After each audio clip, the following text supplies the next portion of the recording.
나는 베트남에 살고 있는 한국 사람 광과장이다.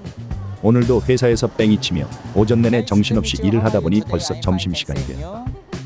오늘 점심은 특별하고로 평소 짠돌이로 소문난 광과장이 우리 회사 직원들에게 베트남 유명 음식 중 하나인 분짜란 음식을 사준다고 익하면서 유튜브 영상 각좀 재보려고 고심하던 중에 베트남 회사 생활 모습을 직원들과 점심시간을 통해 잘 한번 말아가 보여드리려고 이렇게 카메라를 켜게 되었다. 베트남에서 회사 생활함에 있어 한국과는 어떤 점이 다른지, 이들은 어떤 부분을 중요시하는지, 이들은 어떤 문화인지 좀 엿볼까 해서 피 같은 내 돈 써가며 오늘 점심은 내가 쏜다 일하는 바람에 우리 회사 직원들이 아주 그냥 신이 난 모습을 지금 보고 계실 것이다. 내 주머니 사정은 생각지도 않고 이렇게 즐거워하는 직원들을 보고 있자니 미치고 팔짝 뛰고 우라통이 터져가 아니 시발 나 또한 기분이가 매우 좋으다. 아무튼 오늘은 일하고 베트남 직장인들의 삶에 대해 심도 깊진 않지만 진중하지도 않으면서 유익하지도 않은 노가리설을 풀어보도록 하겠다. 우선 영상에 앞서 당부 말씀 먼저 드린다.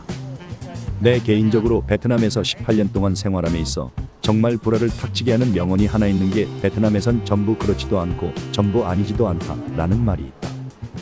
무언가 특정하기 쉽지 않은 나라가 베트남이고 무언가 규정짓기 어려운 나라가 바로 베트남이다.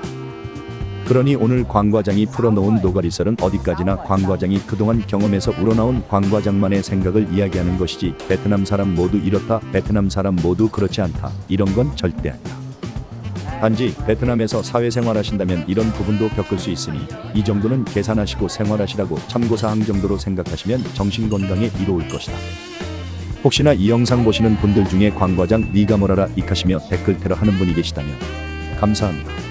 그런 여러분들의 관심조차 전 부족합니다. 뭐가 됐든 간에 봐주시면 감사합니다. 베트남 대부분의 회사들은 아침 8시에 업무를 시작한다. 보통은 관공서가 그러하고 은행 또한 8시에 업무를 시작한다. 몇몇 한국분들께서 베트남은 매우 아침을 일찍 시작한다 익하시는데 여기엔 한 가지 한국분들이 알기 어려운 비밀이 숨겨져가 있다.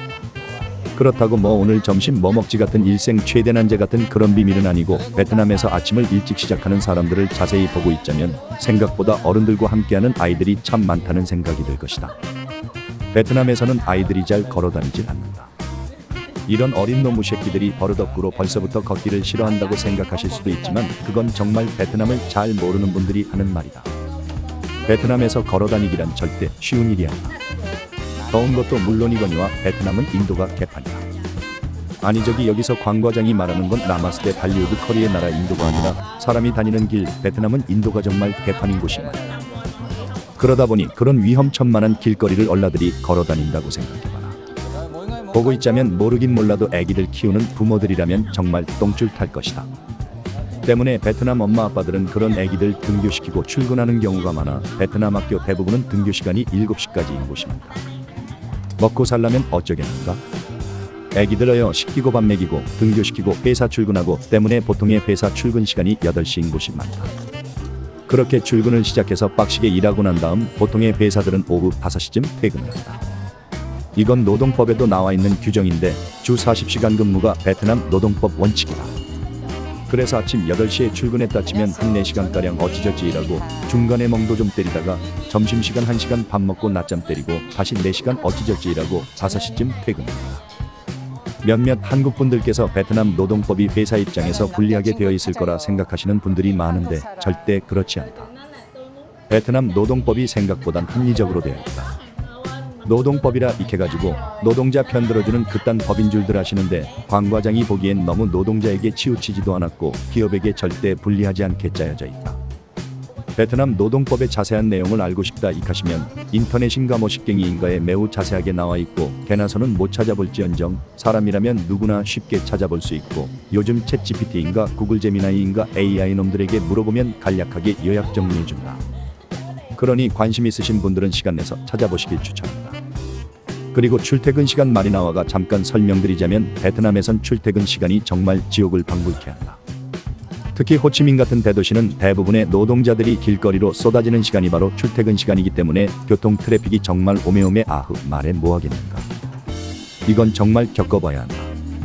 그렇게 생지옥이나 다름이 없는 출퇴근 시간의 활용점정은 바로 비다. 아니 시발 김태희님 남편놈 월드스타 비씨 말고 진짜 쏟아지는 비 말이다.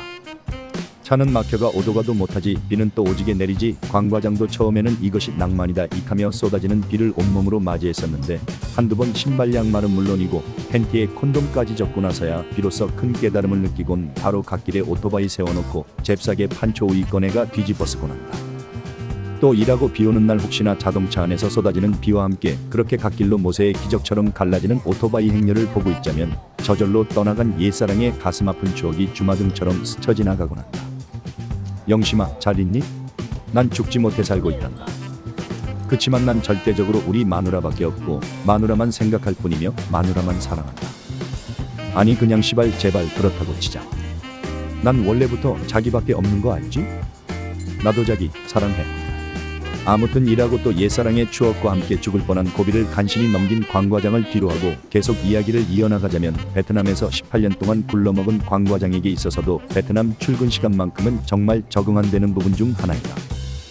근데 먹고 살락하면 별 수 있겠는가? 사랑하는 가족들을 위해 열심히 살아야지. 그리고 또 베트남에서의 직장생활 특징 중 하나가 바로 점심시간이다. 우선 베트남 대부분의 회사 점심시간은 1시간 정도이다. 아직까진 국영기업이나 이전 방식을 고집하는 일부 회사들은 1시간 반씩 점심시간을 갖는 회사들도 있지만 보통의 회사들 점심시간은 1시간이다. 해당 점심시간은 베트남에선 업무시간으로 여기지 않고 때문에 급여 계산에서도 제외되는 시간이다. 관 과장이 처음 베트남 국영기업 회사 생활할 때 일이었는데 한참 밥 잘 먹고 자리에 앉아가 디아블로 한 판 때릴라 했는데 갑자기 사무실 불을 다 꺼버려서 처음엔 정말 정전된 줄 알았다. 베트남은 정전이 자주 발생하는 나라라 어머 시발 또 정전이야 있겠는데 알고 보니 직원들이 낮잠 자려고 일부러 회사 불을 다 꺼버린 것이었다. 처음에는 이런 문화가 적응 안 됐었는데 남들이 다 돗자리나 박스 종이 깔고 바닥에 눕는 거 보고 관 과장도 한번 누워봤는데 그 후로 기억이 없다. 정말 어찌나 나를 빨아대던지 바닥이 나를 빨아들이는 듯하게 잠속으로 빨려 들어가 버렸다. 그로부터 한동안 관 과장도 직원들과 동참해 명상의 시간 속으로 빠지곤 했었다. 그렇게 잠깐 청하는 꿀잠인데 생각보다 매력있더라. 그리고 보통 직장인들은 점심 식사를 나가서 사 먹기도 하고 도시락을 싸오는 경우도 많다. 초특급 회사 복지를 지원하는 몇몇 회사는 사내식당을 운영하는 곳들도 있는데 관 과장은 지금까지 사내식당 있는 회사를 당기는 사람을 본 적이 없다. 때문에 베트남에서 사내식당 수준이 어떤지는 잘 모르겠다. 관 과장은 보통 나가서 사 먹는 쪽을 선택했었는데 물론 메뉴에 따라 천차만별이겠지만서도 5년 전만 하더라도 일반 점심 식사 가격이 2만 동에서 3만 동 정도 했었는데 최근에는 4, 5만 동 정도 하는 것 같다. 그래도 빠른 경제 성장 대비 직장인들 점심값은 많이 안 오른 편인데 다른 음료 문화나 외식 문화 비용은 물가가 오직으로 많이 올랐다.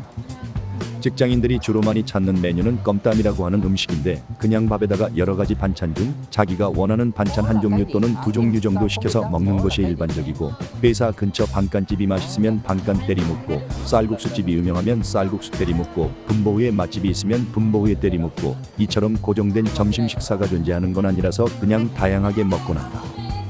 또 관 과장이 아무에게나 안 알려주는 베트남 생존 전략 초특급 필살기 하나 방출하자면 직장인 회사가 많은 곳 근처에 저렴한 맛집이 상당히 많다. 일반적으로 볼 수 있는 식당일지라도 가격이 매우 저렴한 편이다. 맛도 환장하게 맛있는 건 아니지만서도 이 정도면 훌륭한 맛을 뽐내는 곳이 회사 근처에 상당히 많이 자리 잡고 있다. 그러니 직장인들이 많이 있는 곳 주변에 가시면 맛있는 베트남 음식들을 저렴한 가격에 맛보실 수 있을 것이다. 극강의 로컬 지역이 대부분이긴 한데 요즘에는 세상 참 좋아져가 인터넷인가 뭐식갱이인가에 구글링 잘들 해보시면 나쁘지 않게 이용하실 수 있으니 베트남 오신다면 한번 도전해보시길 추천한다. 그렇게 점심 식사를 해결했다면 또 디저트를 먹어봐야 하지 않겠는가. 이것도 다 먹고 살자고 하는 짓인데 먹을 수 있을 때 많이 먹어놔야 한다. 보통은 직장 근처에 밀크티 전문점이나 유명 프랜차이즈 카페, 생과일 주스집이 많은 편인데 이게 다 누구리에 있는 집이겠는가? 베트남에선 꼭 직장인뿐만 아니라 그런 음료에 대한 수요가 상당한 편이다. 뭔가 마실 거리가 새로 나왔다 하면 반드시 먹어봐야 한다는 사람이 많다. 이게 또 내 돈 주고 사 먹는 것보다 남이 사주는 게 더 맛있지 않겠는가? 관 과장도 정말 사내 분위기를 위해 음료수들 오지게 사다 놨었다. 관 과장이 지금까지 베트남서 직장 생활하면서 내가 오늘 음료수 쏜다, 먹고 싶은 사람 손들어 익하면 아프지 않고서야 손 안 드는 사람을 본 적이 없다. 그동안 어떻게 모은 돈인데 피 같은 내 돈 나가는 소리는 아랑곳하지도 않고 웃고 떠들며 즐거워하는 직원들을 보고 있자니 미치고 팔짝 뛰고 우라통이 터져가 아니 시발 대인배처럼 입가에 미소가 번진다. 관 과장은 그렇게 생각한다. 베트남 사람들이 또 그런 소소한 정에 끌리는 사람이 상당히 많다. 뭐 별로 대단한 것도 아닌데 그렇게 음료수 사주며 같이 웃고 떠들고 하다 보면 조금씩 마음의 빗장을 풀곤 하더라. 관 과장도 베트남 회사 입사해서 처음엔 직원들과 별로 친하지 않았었다. 베트남 말도 잘하는 것도 아니고 한국인이라고 낙하산 맨키로 관리자 자리에 꽂아놓은 보릿자루 마냥 떡하니 앉아있고 베트남 직장에선 은근히 텃세가 심한 편인데 때문에 관 과장이 처음 회사 입사해서 나를 잘 따라주지 않은 직원들 때문에 많이 힘든 적도 있었다. 그때 관 과장이 썼던 방법이 바로 그 음료수였다.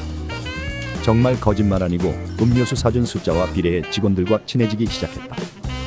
거짓말 조금 더 보태가 그렇게 우리 직원들과 정이 통해가 내가 처음 베트남에서 입사했던 국영기업 퇴사할 때는 그동안에 쌓인 정 때문에 정말 울고불고 물고 빨고 난리도 아니었다.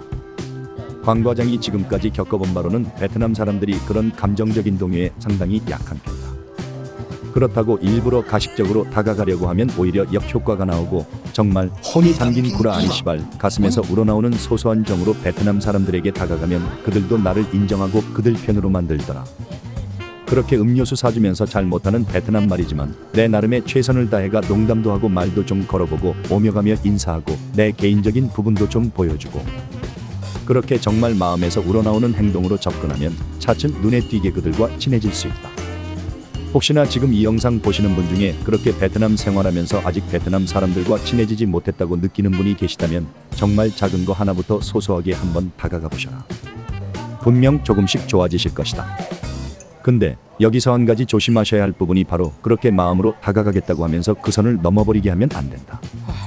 이 영상 보시는 분들 중에 아마 대부분은 여행객 아니면 베트남에서 뭔가 비즈니스를 해보겠다고 하시는 분이실 건데 그럼 대부분 베트남 사람과의 관계가 업무적으로는 상하 관계이실 것이다. 베트남 사람들과 친해지고 싶어 진심에서 우러나오는 마음 쓰는 것도 좋은데 그러다가 그들에게로 하여금 지켜야 할 선을 넘어버리게 하면 정말 까나리에 젖대는 수가 있다. 이들이 감정적인 동요에 잘 흔들리는 것처럼 그 감정적 컨트롤이 안 되는 베트남 직원들을 상당히 많이 봐왔다. 관리자가 중요하게 생각하는 사안들도 분명히 있을 건데 베트남 직원들이 본인이 판단해서 이 정도는 괜찮겠지 이러는 경우가 상당히 많다. 어떤 일에 대해 정확하게 규칙이나 범위를 정해주지 않으면 스스로의 판단으로 그 선을 깨버리는 경우를 정말 많이 경험해봤다.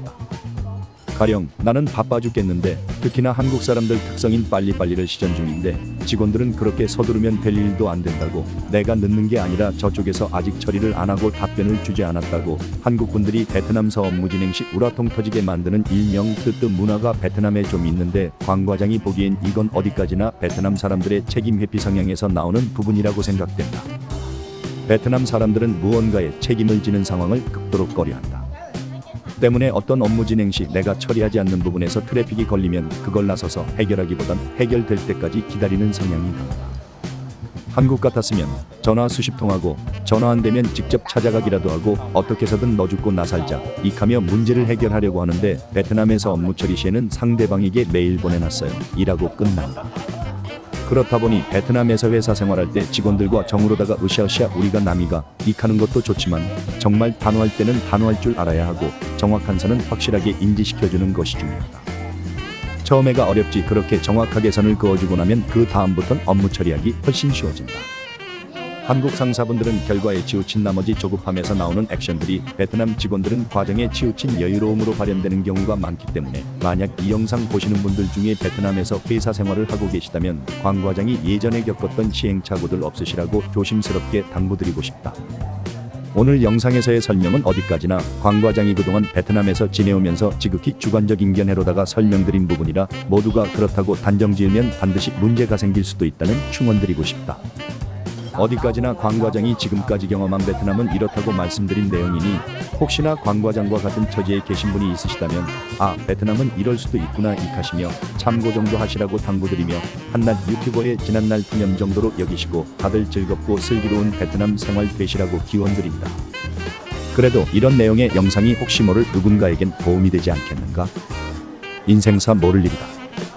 한낱 유튜버의 지나가는 말 한마디가 인생을 송두리째 바꿔버릴 전환점이 되어버린 잔잔한 연못에 누가 던진 돌멩이 마냥 본인의 삶에 큰 파장을 일으킬 수 있을 거라 착각했지만 이 영상은 절대 그럴 일은 없을 것이다. 그러니 그냥 웃고 떠들며 편안히들 봐주셨으면 감사하겠습니다요, 형님들.